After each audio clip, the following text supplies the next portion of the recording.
Hello students, again welcome into chemistry world. By student, lecture 1 optical isomerism का देखने के बाद बट ऑब्वियस है लेक्चर 2 का इंतजार होता ही है। तो आज ऑप्टिकल आइसोमेरिज्म लेक्चर 2 को पढ़ना है हमको। ये टॉपिक इतना लंबा है कि इसको एक लेक्चर में तो कवर नहीं कर सकते हैं हम। इसको समझने के लिए कम से कम 5 to 6 लेक्चर लग जाएंगे। तो इसीलिए अच्छा है आपके लिए स्टूडेंट्स की वीडियो बन गए हैं। जब भी आप भूल जाओ, जब भी आपको रिवीजन करना है तो वीडियो देख के रिवीजन भी आप कर सकते हो। तो बार बार रिवीजन करना, अच्छे से प्रिपेयर हो जाएगा। सो यहाँ पे प्रीवियस लेक्चर की बात करें तो उसमें हमने बेसिक टर्म्स सीखे हुए थे। फटाफट से मैं थोड़ा रिवाइज करवा दूं कि भाई कोई सब्सटेंस जो है वो अगर optically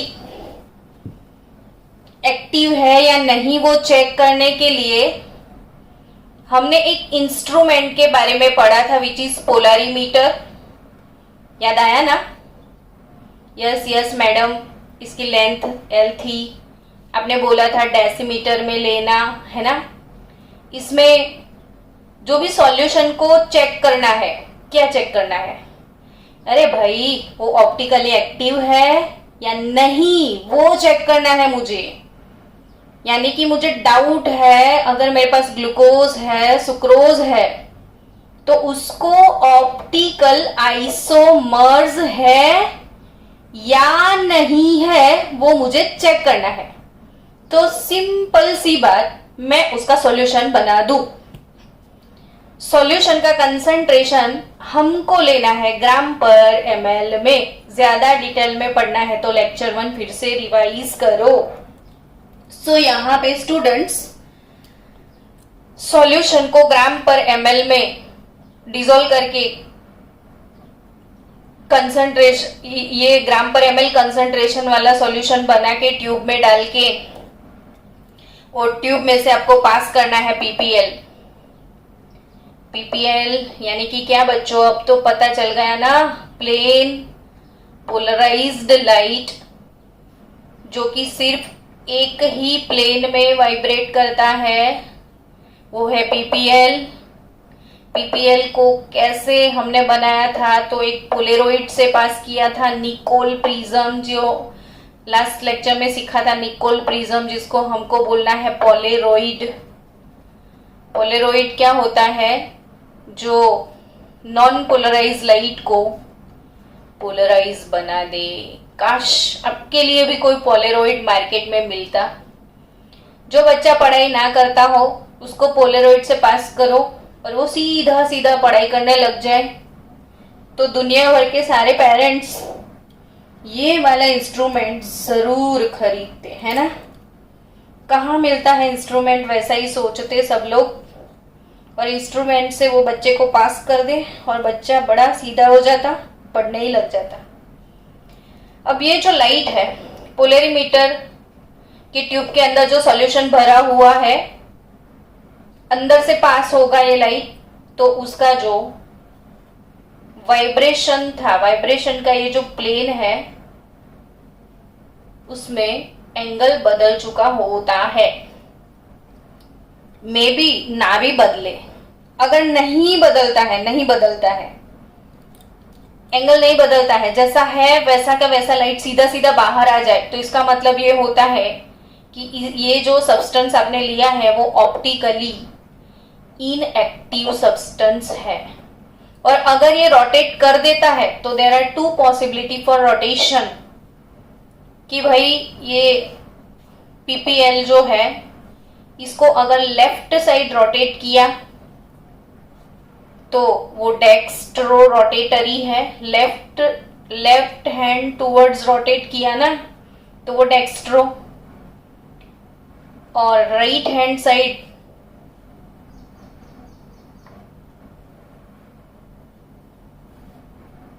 left hand side rotate होता है तो वो लीवो, सॉरी, अगर वो एलएचएस साइड मूव होता है तो वो लीवो, और वो राइट हैंड साइड मूव होता है तो वो डेक्स्ट्रो होता है। डेक्स्ट्रो का symbol plus D, small D और प्लस, और लीवो का सिंबल जो है स्मॉल एल और minus.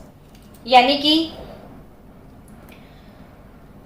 Substance which has capacity to rotate plane of polarized light towards right hand side is called dextro। फिर से मैं आपको डेफिनेशन लिखवा दूं कि substance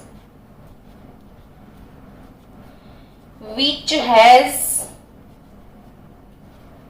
capacity to rotate plane of polarized light towards right hand side is called dextro, जिसका symbol है small D या तो प्लस, ऐसे इसको मेंशन किया जाता है। तो अब लीवो का डेफिनेशन मुझे लिखने की जरूरत नहीं है बच्चों, क्योंकि आपके मन में लड्डू फूटा। आ गया मैडम। राइट हैंड साइड की जगह लेफ्ट हैंड साइड लिखना है, यानी कि substance which has capacity to rotate plane of polarized light towards left hand side is called laevo, और लीवो का सिंबल एल है या तो माइनस, इसको लिखते हैं। समझ में आ गया कि भाई ऑप्टिकली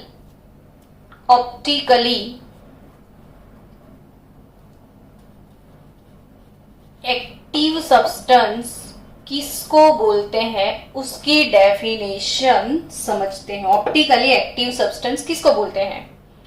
तो substance which has capacity to rotate plane of polarized light is called optically active substance. यानी कि जो भी सब्सटेंस ऑप्टिकली एक्टिव है वो कैसे पता चले, तो हमारे पास एक वे है, दिस इंस्ट्रूमेंट। जानना है ना आपको कि वो ऑप्टिकली एक्टिव है या इनएक्टिव है, तो इसको पोलैरिमीटर में भर दो आप।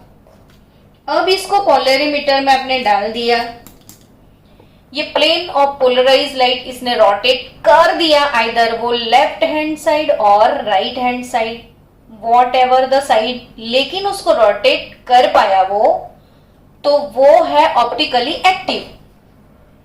और अगर उसने रोटेट नहीं किया, वो लाइट सीधा सीधा सीधा सीधा सीधा ऐसे निकल गया विदाउट रोटेशन, तो वो सब्सटेंस होगा ऑप्टिकली इनएक्टिव।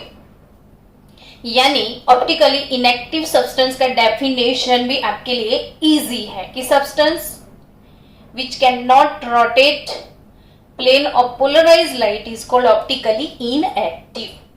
अब आपके मन में क्वेश्चन होगा कि क्या मैडम कोई भी सब्सटेंस को ये ऑप्टिकली एक्टिव है या इनएक्टिव है वो चेक करने के लिए हमेशा क्या पोलैरिमीटर में डालते रहोगे? ऑलवेज लैब में जाओ, प्रैक्टिकल करो, तभी पता चले ना कि ऑप्टिकली एक्टिव है इनएक्टिव है। तो उसके लिए कोई अदर क्राइटेरिया है या नहीं? तो है, दूसरा क्राइटेरिया भी है। अगर कोई सब्सटेंस का स्ट्रक्चर देख के आपको बताना है कि वो ऑप्टिकली एक्टिव है या इनएक्टिव है, तो क्या स्ट्रक्चर देख के हम नहीं बता सकते? तो स्ट्रक्चर देख के अगर आपको बताना है कि वो ऑप्टिकली एक्टिव है या इनएक्टिव है, तो वो बता सकते हो आप। और वो कैसे? तो इसके लिए एक क्राइटेरिया है कि जो भी सब्सटेंस है आपके पास जो भी सब्सटेंस या जो भी कंपाउंड है, तो वो कंपाउंड के पास एटलीस्ट मिनिमम 1 कीराल सेंटर होना चाहिए। कीराल सेंटर होना चाहिए, यानी if a compound is having only one chiral carbon atom then it is optically active। अब अगेन क्वेश्चन आ गया, अरे नहीं समझ में आया ये किराल सेंटर वो क्या चीज है, वो तो पहली बार सुना आपने। ठीक है, तो अब किराल सेंटर को समझते हैं। तो किराल कार्बन को ही हम किराल सेंटर बोलते हैं। यहाँ पे किराल सेंटर नाइट्रोजन ऑक्सीजन कुछ भी हो सकता है मॉलिक्यूल में, लेकिन हमको जो डीलिंग्स करना है मोस्ट प्रोबेबली ऑर्गेनिक कंपाउंड के साथ, तो मेजोरिटी हमारे पास कार्बन ही आने वाला है। सो हम किराल कार्बन क्या है वो पढ़ते हैं। तो यहां से पक्के से एक बात तो याद कर लो कि वो sp3 हाइब्रिडाइज्ड कार्बन है। वो sp3 हाइब्रिडाइज्ड कार्बन है, और ऐसा sp3 हाइब्रिडाइज्ड कार्बन कि जिसकी 4 वैलेंसी डिफरेंट हो। sp3 से पता चल गया कि वो टेट्राहेड्रल शेप में ही होगा। तो जो टेट्राहेड्रॉन है उसके जो 4 कॉर्नर है, वो चारों कॉर्नर पे अगर डिफरेंट ग्रुप लगे हुए होते हैं, पहले डेफिनेशन लिख दो कि when a carbon atom is linked to 4 different group, then it is said to be chiral carbon atom. यानी कि जो कार्बन कंपाउंड कार्बन एटम है उसके साथ 4 ग्रुप लगे हुए हैं, वो चारों ग्रुप ए, फिर समझो बी, फिर है हमारे पास सी और डी। अलग अलग कलर से मैंने इसलिए दिखाया ताकि आपको समझ में आए कि कार्बन की जो टेट्रावैलेंसी है, तो वो टेट्रावैलेंसी डिफरेंट ग्रुप से सेटिस्फाई होती है। यानी कि ऐसा कार्बन जिसकी चारों वैलेंसी अलग अलग हो, उसको बोलना है किराल कार्बन। चलो इसके थोड़े एग्जाम्पल लेंगे तो आपको समझ में ज्यादा आएगा कि भाई बच्चों, किराल कार्बन जो है उसको आइडेंटिफाई करना है। फॉर एग्जाम्पल, अगर आपके पास कोई मॉलिक्यूल है क्लोरोइथेन, चलो क्लोरोइथेन, और आपको ये चेक करना है कि ये ऑप्टिकली एक्टिव है और ऑप्टिकली इनएक्टिव है। तो लेट्स चेक क्लोरोइथेन। इथेन यानी हमारे पास कार्बन हो गए 2, क्लोरोइथेन यानी इसके पास हो गया क्लोरीन, यहाँ पे आ जाएगा H, यहाँ पे H, ये कंपाउंड है क्लोरोइथेन। अब ये वाले कंपाउंड में किराल कार्बन को ढूंढो। किराल कार्बन यानी जिसकी 4 वैलेंसी डिफरेंट हो। अब ये फर्स्ट वाले कार्बन पे फोकस करो, तो यहाँ पे हाइड्रोजन, यहाँ पे हाइड्रोजन, यहाँ पे हाइड्रोजन, यानी तीनों वैलेंसी सेम। 4th वाला डिफरेंट है खाली, तो ये किराल नहीं है। चलो इसको चेक करो, तो कि यहाँ पे Cl, ओके दैट्स गुड। यहाँ पे ये कुछ मिथाइल, ओके दैट्स गुड, दोनों डिफरेंट हो गए। लेकिन थर्ड और फोर्थ वैलेंसी देखो दोनों पे हाइड्रोजन है, यानी कि दो वैलेंसी सेम हो गई, तो ये भी किराल नहीं है।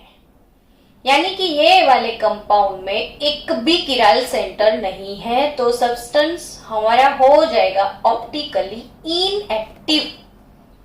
तो ये कैसा सब्सटेंस है? ऑप्टिकली इनएक्टिव सब्सटेंस है। ओके,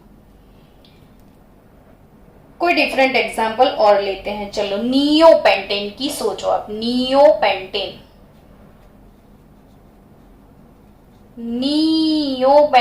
यानी कि ऐसा कार्बन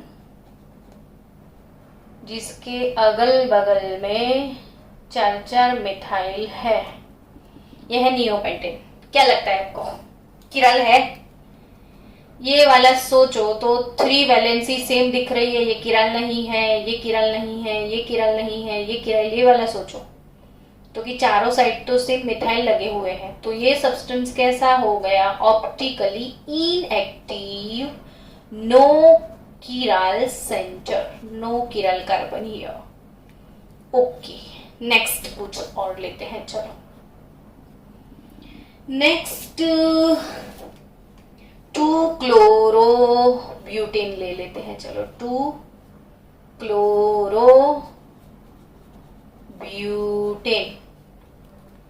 2-क्लोरोब्यूटेन के बारे में सोचना है अब। तो 1 2 3 4 हो गया ब्यूटेन।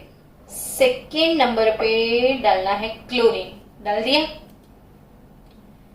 अब इसकी तीनों वैलेंसी पे तो हाइड्रोजन होंगे ना, तो यहां से ही पता चल गया ये नो किराल कार्बन नहीं है। अच्छा ये वाला है क्या? देखो ये वाला सेकेंड वाला, सेकेंड पे फोकस करो। तो सेकेंड वाला जो कार्बन है इसकी यहां पे क्लोरीन लगा है, यहां पे क्या है? तो मिथाइल पूरा पूरा है ना। यहां पे क्या है? तो 2 कार्बन यानी इथाइल है। अब 1 2 3 वैलेंसी, तो 4th वैलेंसी पे हाइड्रोजन होगा।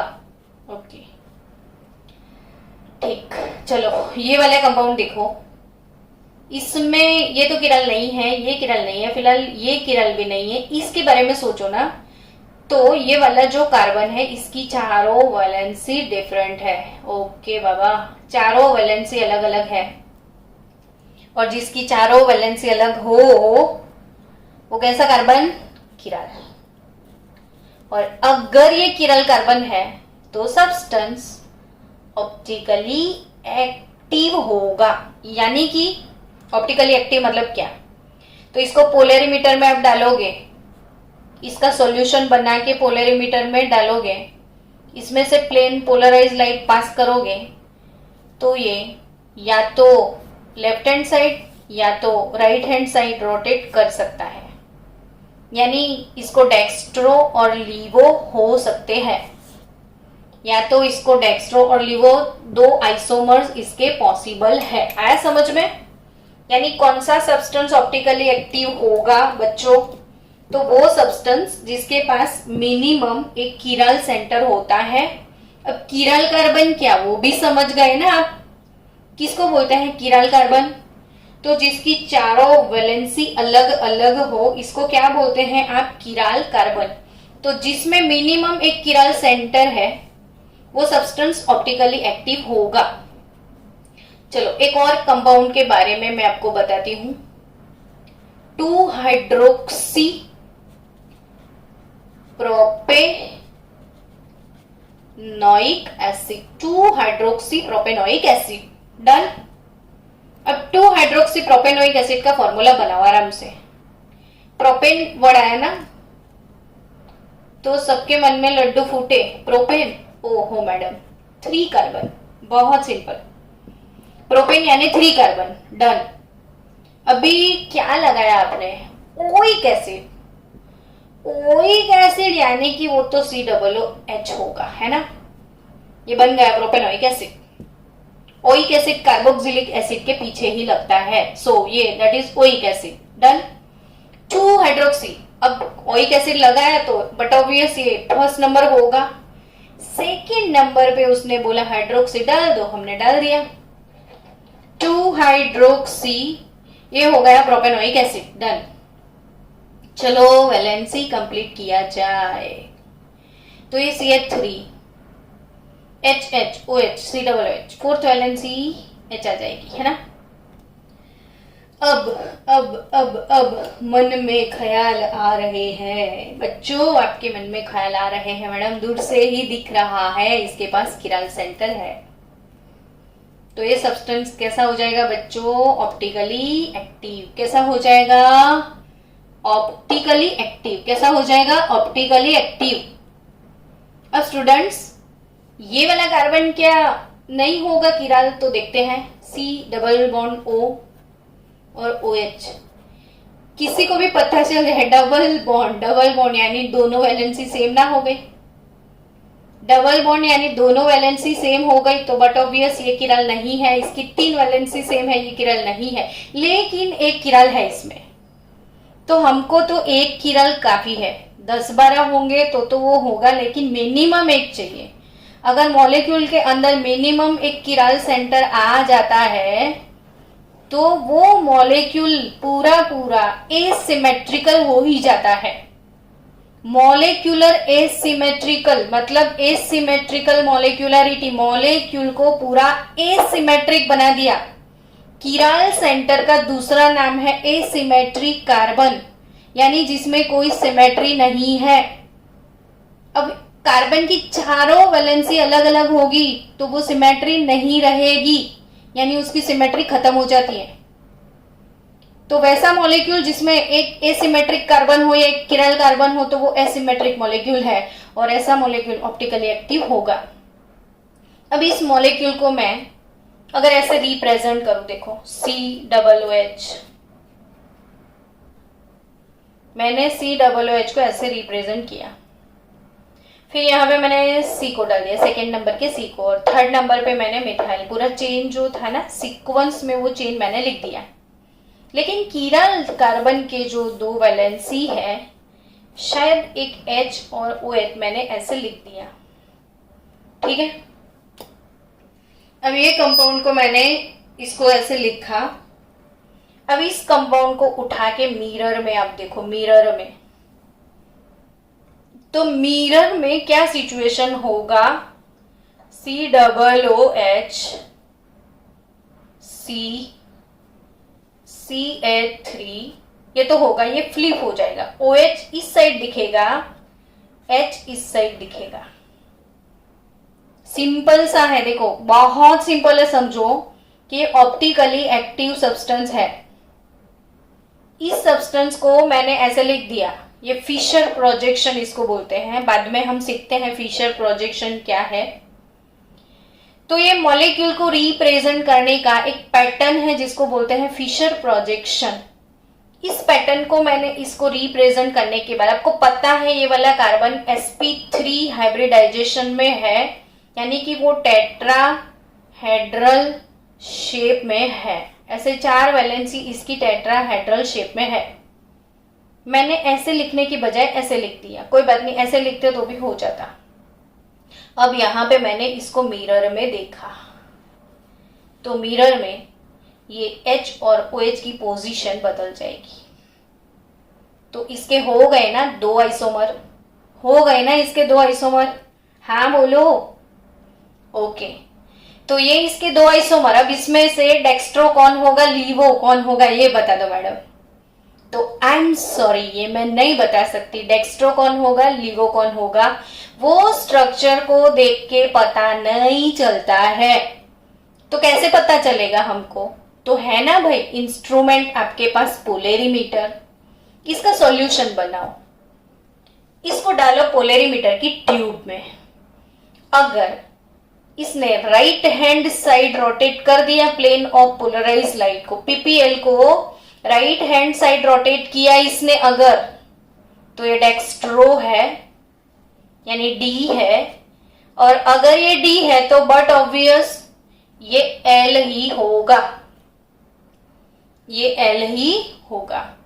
और ऐसे सब्सटेंस जो एक दूसरे की मिरर इमेज होते हैं। अभी आगे हम पढ़ने वाले हैं, बट जस्ट ऐसे बात आई तो मैंने बता दी।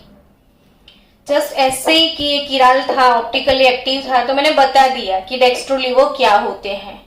हम आगे पढ़ने वाले हैं ये वर्ड। तो यहाँ पे ये मिरर इमेजेस है, एक दूसरे के क्या है, मिरर इमेज है। इसमें से कौन डेक्स्ट्रो होगा कौन लीवो होगा वो पोलरीमीटर डिसाइड करेगा। हम डिसाइड करने वाले कौन है? हम नहीं कर पाएंगे इसको डिसाइड। वो कौन डिसाइड करता है? पोलरीमीटर। और उसके डिसाइड करने के बाद अगर ये राइट हैंड साइड रोटेट करता है डेक्स्ट्रो होगा, तो बट ऑब्वियस दूसरा वाला लीवो होगा, है ना। और हमने तो स्पेसिफिक रोटेशन का वैल्यू कैलकुलेट करना भी सीख लिया है ना पहले वाले लेक्चर में, कि अल्फा टी लैम्बडा कैसे निकालते हो, तो alpha observed upon L into C से। और वो ये जो अल्फा मिलता है इनको हम बोलते हैं स्पेसिफिक रोटेशन। और स्पेसिफिक रोटेशन का वैल्यू अगर इसका प्लस 30 डिग्री है, अगर इसका प्लस 30 डिग्री है तो इसका भी इतना ही होगा, लेकिन इसका माइनस 30 डिग्री होगा। तो डेक्स्ट्रो के लिए अगर ये प्लस वैल्यू दिखाता है तो लीवो उतना ही मैग्नीट्यूड रहेगा, लेकिन वो माइनस हो जाएगा। और ये डेक्स्ट्रो और लीवो को हम बोलते हैं optical isomer, which is called enantiomer. वो आगे पढ़ते हैं, अभी वो वर्ड क्लियर करते हैं हम। लेकिन अभी मेरा टारगेट क्या था बच्चों, कि भाई ऑप्टिकली एक्टिव सब्सटेंस कौन होता है जो प्लेन ऑफ पोलराइज लाइट को रोटेट कर सकता है। अब जो सब्सटेंस ऑप्टिकली एक्टिव है, ओके, जो सब्सटेंस ऑप्टिकली एक्टिव है वो रोटेट करेगा तो डेक्स्ट्रो और लीवो मिलेंगे ही मिलेंगे। लेकिन वो ऑप्टिकली एक्टिव है, वो जान कैसे पाओगे आप? तो उसको इंस्ट्रूमेंट में डाल के बाद खबर, मतलब डालने के बाद समझ में आएगा कि वो डेक्स्ट्रो है या लीवो। लेकिन लेकिन लेकिन क्या स्ट्रक्चर देख के नहीं पता चलेगा? स्ट्रक्चर देख के वो ऑप्टिकली एक्टिव है या इनएक्टिव है वो पता चल जाएगा, लेकिन वो डेक्स्ट्रो है कि लीवो वो स्ट्रक्चर नहीं बता पाएगा। समझे आप? तो स्ट्रक्चर से कभी ये नहीं पता चलेगा कि वो डेक्स्ट्रो है कि लीवो, वो तो पोलरीमीटर से ही पता चलेगा। लेकिन ऑप्टिकली एक्टिव होने की एक कैरेक्टरिस्टिक मैंने अभी आपको सिखाई कि मिनिमम एक किराल उसके अंदर होना चाहिए। Then what is chiral carbon? तो किराल का दूसरा नाम क्या है? Asymmetric carbon. तो एसिमेट्रिक कार्बन यानी क्या? तो कि भाई जिसकी चारों वैलेंसी अलग अलग हो। अब 4 वैलेंसी अलग अलग हो, कंपाउंड में कोई भी मिनिमम एक किराल मिले, तो उसे कंपाउंड को हम क्या बोलते हैं? ऑप्टिकली एक्टिव कंपाउंड बोलते हैं। चलो दूसरा कोई एग्जांपल, ग्लूकोज लेते हैं। ग्लूकोज का फॉर्मूला आपको पता है ना सबको? ग्लूकोज सबको पता है कि भाई ग्लूकोज फर्स्ट कार्बन पे है एल्डिहाइड, फिर ये सेकेंड कार्बन, फिर ये थर्ड कार्बन, फिर ये फोर्थ कार्बन, फिर ये फिफ्थ कार्बन, है ना। 1 2 3 4 5 और ये सिक्स्थ कार्बन जिसपे है CH2OH। ये कैसा कंपाउंड है जिसके दोनों एंड जो है ना वो सिमिलर नहीं है? हाँ, दोनों एंड सिमिलर नहीं है। देखो ये यहाँ पे एल्डिहाइड है, यहाँ पे प्राइमरी अल्कोहल है। अब बच्चों आपको सबको पता है ये OH, H, OH। अब इसमें किराल सेंटर है या नहीं वो चेक करते हैं।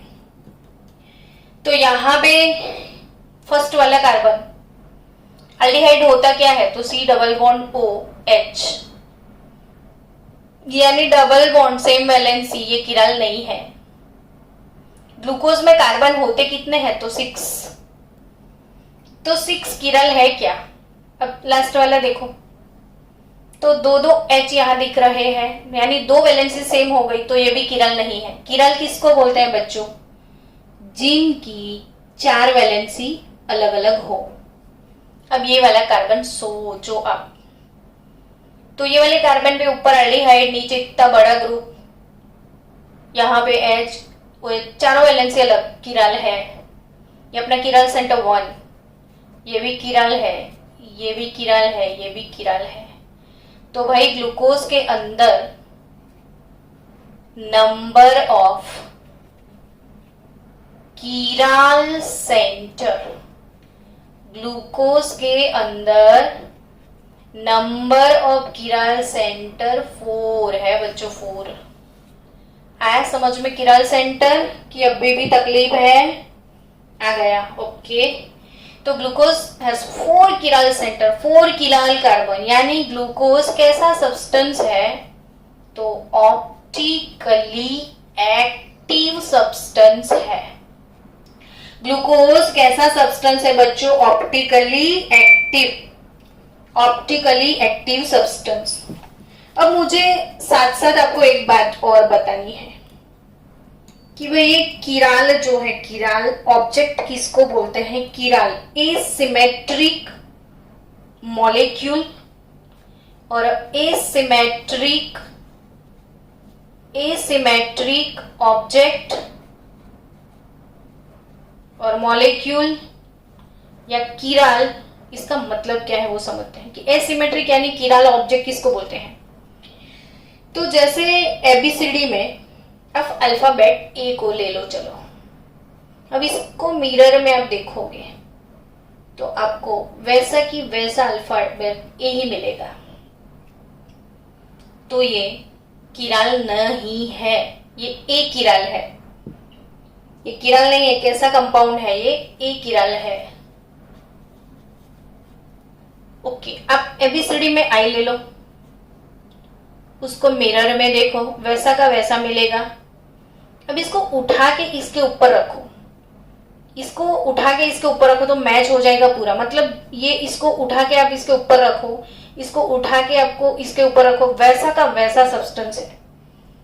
और अगर एक दूसरे के ऊपर वो मैच होते हैं तो इसको बोलते हैं सुपर इम्पोजिबल। सुपर इम्पोजिबल, तो सुपर इम्पोजेबल यानी क्या? सुपर इम्पोजेबल यानी क्या कि इसको उठा के इसके ऊपर रखोगे ना तो वो सेम दिखेगा। फॉर एग्जाम्पल, अगर ये अपना हैंड है, ठीक है, इसको अगर मैंने मिरर में देखा, चलो ये समझो कि ये राइट हैंड है, इसको मिरर में देखोगे ना तो आपको लेफ्ट हैंड दिखेगा।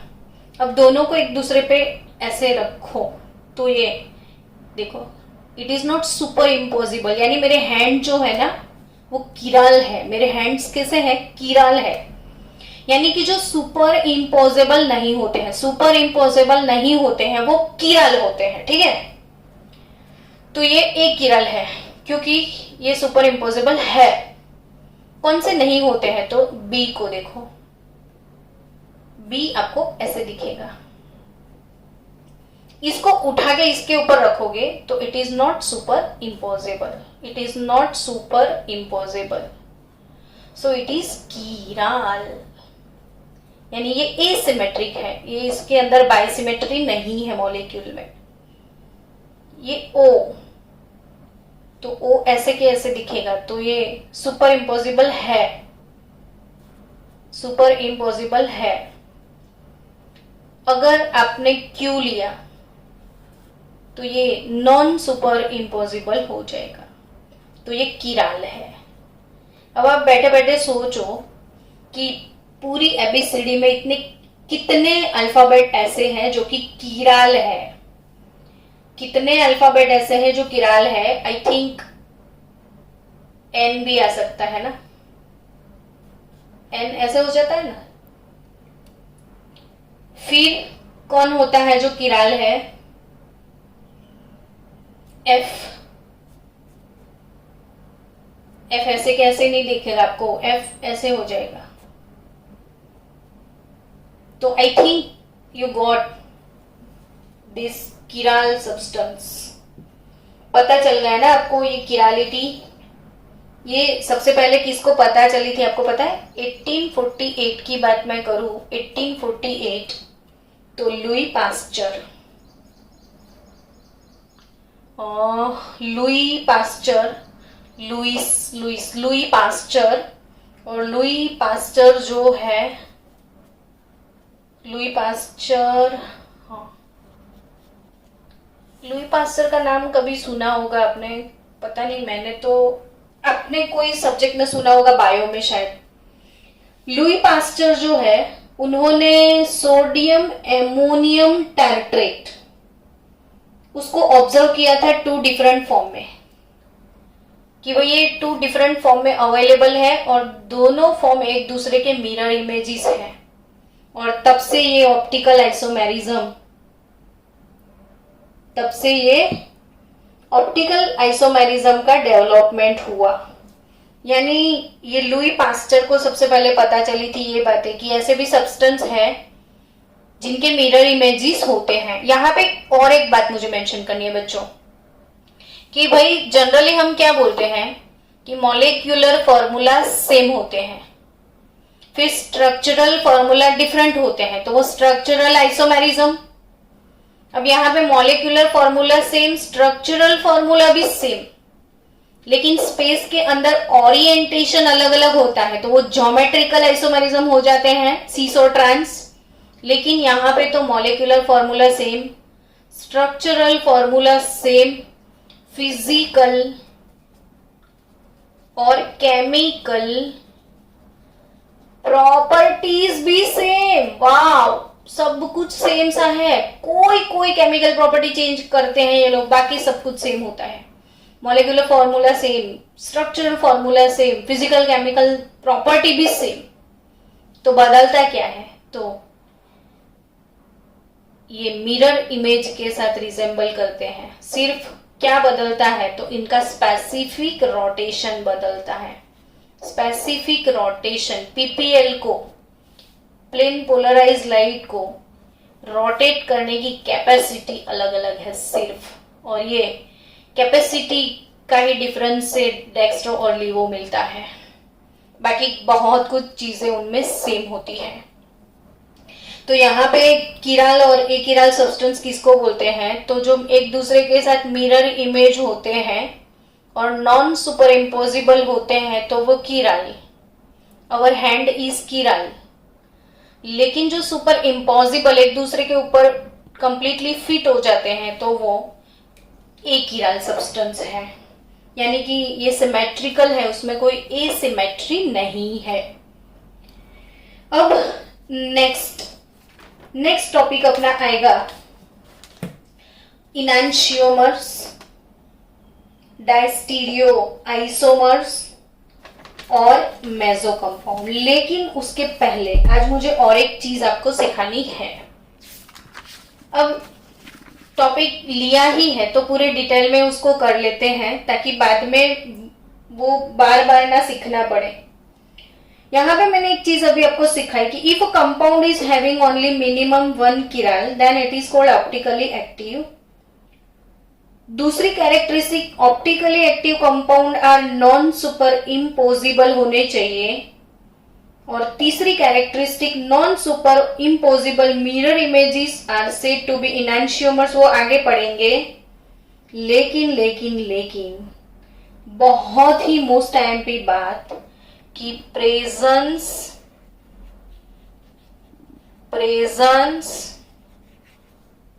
ऑफ किराल कार्बन, ध्यान से समझना, presence of chiral carbon is not criteria. धीरे धीरे इसलिए बोल रही हूं ताकि आप समझ सको कि presence of chiral centre is not criteria for optically active compound, is not criteria for optical activity.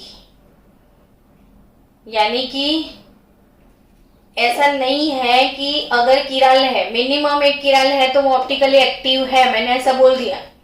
लेकिन where there is a rule there is always exception.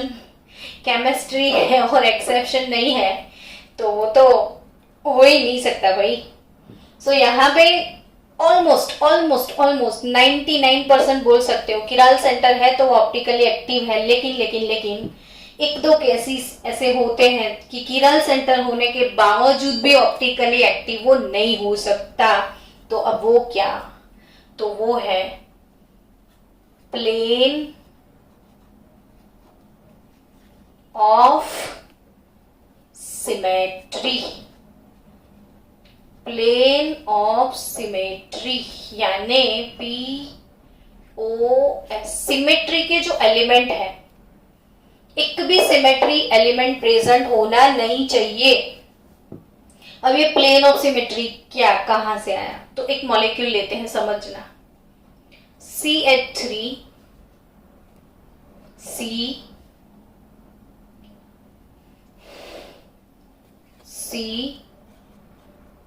CH3 यानी कि बच्चों 2,3 डाइहाइड्रोक्सी ब्यूटेन। अब ये वाले मॉलिक्यूल में किरल सेंटर है या नहीं वो देखो, तो yes, this is our chiral centre and this is also our chiral centre.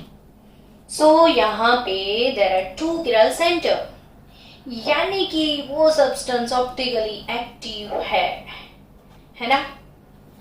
आपको ऐसा लगता है, लेकिन लेकिन लेकिन यहाँ पे और एक चीज आपको ध्यान से देखना पड़े कि प्लेन ऑफ सिमेट्री प्रेजेंट है। यहाँ पे देखो, यहाँ पे एक प्लेन प्रेजेंट है, प्लेन ऑफ सिमेट्री, यानी कि ये वाले मॉलिक्यूल को अपने पेपर पे लिखा, अब बीच में से आप फोल्ड करोगे ना, ऐसे बीच में से आप फोल्ड करोगे ना, तो ये वाले C के ऊपर ये C आ जाएगा, H के ऊपर H आ जाएगा, OH के ऊपर OH आ जाएगा, मिथाइल के ऊपर मिथाइल, यानी नीचे वाला मॉलिक्यूल ऊपर वाले मॉलिक्यूल के ऊपर फिट होता है। देखो आप पेपर पे ड्रॉ करके ऐसे इसको पलटाओ, पता चलेगा कि जैसा ऊपर है वैसा सेम नीचे है, यानी यहाँ पे प्लेन ऑफ सिमेट्री प्रेजेंट है।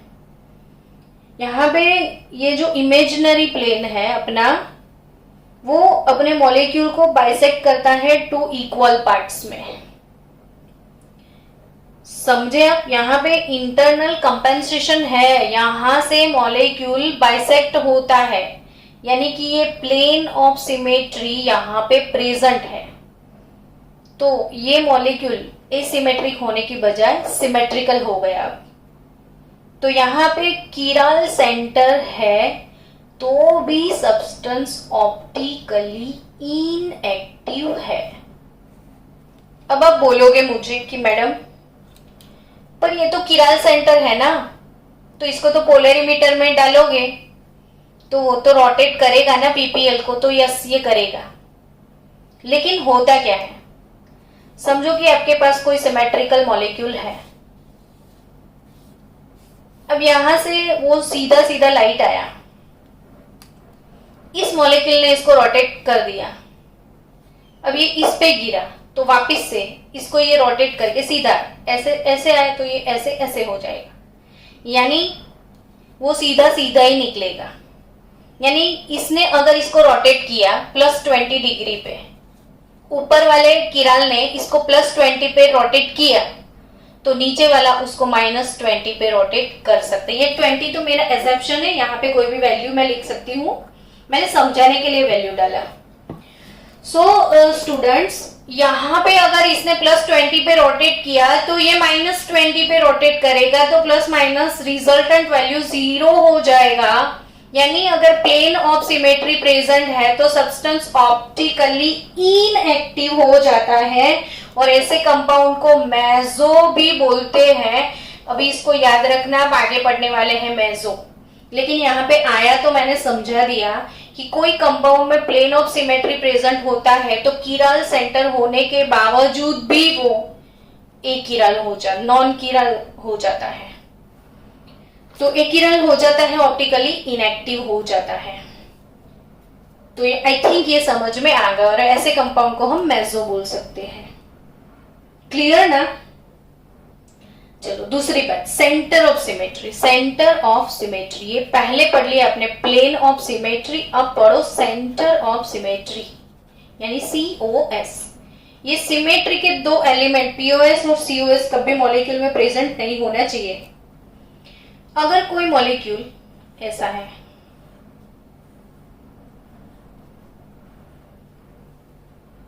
यहाँ पे H, यहाँ पे Cl, यहाँ पे Cl, यहाँ पे H।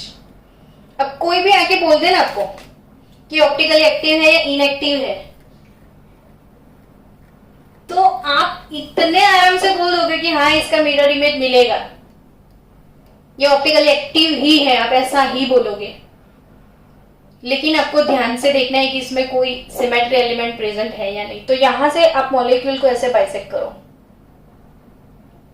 तो एक पॉइंट मिलेगा आपको यहां से, और इस मॉलिक्यूल को आप रोटेट करो ऐसे, पॉइंट पे रोटेट करोगे ना, ऐसे ऐसे रोटेट करोगे ना, तो Cl के ऊपर Cl आ जाएगा। ऐसे रोटेट करोगे तो Cl के ऊपर Cl आ जाएगा, H के ऊपर H आ जाएगा। यानी आप ऐसे भी समझ सकते हो कि बीच में से आप चलना शुरू करो, 2 किलोमीटर यहां जाते हो, 2 किलोमीटर तो दोनों साइड आपको सेम मॉलिक्यूल मिलते हैं, यहाँ पे दोनों साइड आपको सेम मॉलिक्यूल मिलते हैं, तो यानी इसमें सेंटर ऑफ सिमेट्री प्रेजेंट है। चलो दूसरा कोई एग्जांपल मैं आपको दिखा दूं, CONH, NHCO, ऐसा कोई मॉलिक्यूल है।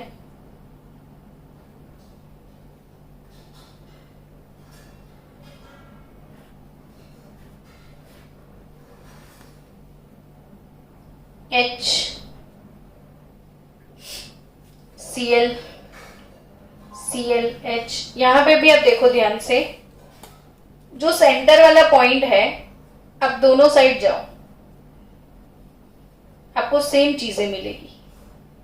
तो यानी कि यहां पे भी सेंटर ऑफ सिमेट्री प्रेजेंट है, यहां पे भी centre of symmetry present. HCl, ClH अलग अलग दिखे, आपको दूर से ही लगेगा ऑप्टिकली एक्टिव है, लेकिन ये नहीं है, ये होगा। देखो अगर ये सीस आ गया ना, सीस किसको बोलते हैं, Cl सेम साइड, H, ये ट्रांस है बच्चों, ट्रांस। और आप बोलोगे ट्रांस तो एक्टिव होगा, नहीं तो नहीं होगा, सीस होगा।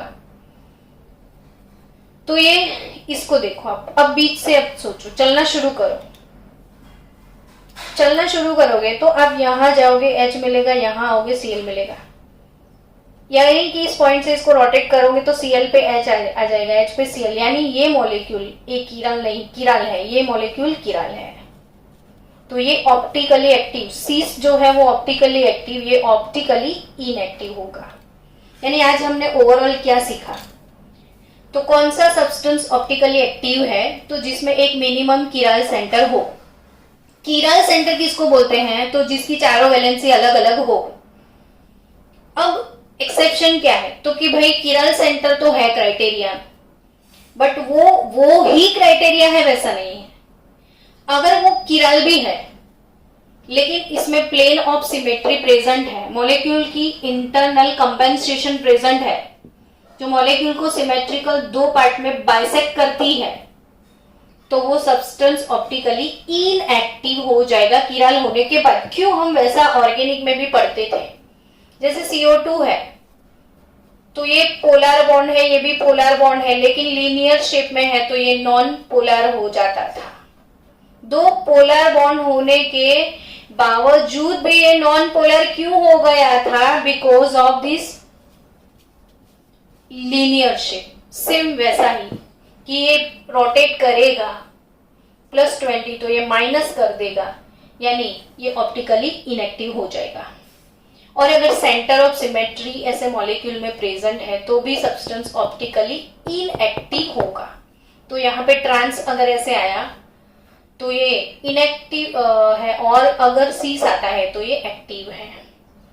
तो चलो मिलते हैं नेक्स्ट लेक्चर में इनैंशियोमर्स, डायस्टीरियो आइसोमर्स और मेसो कंपाउंड के साथ।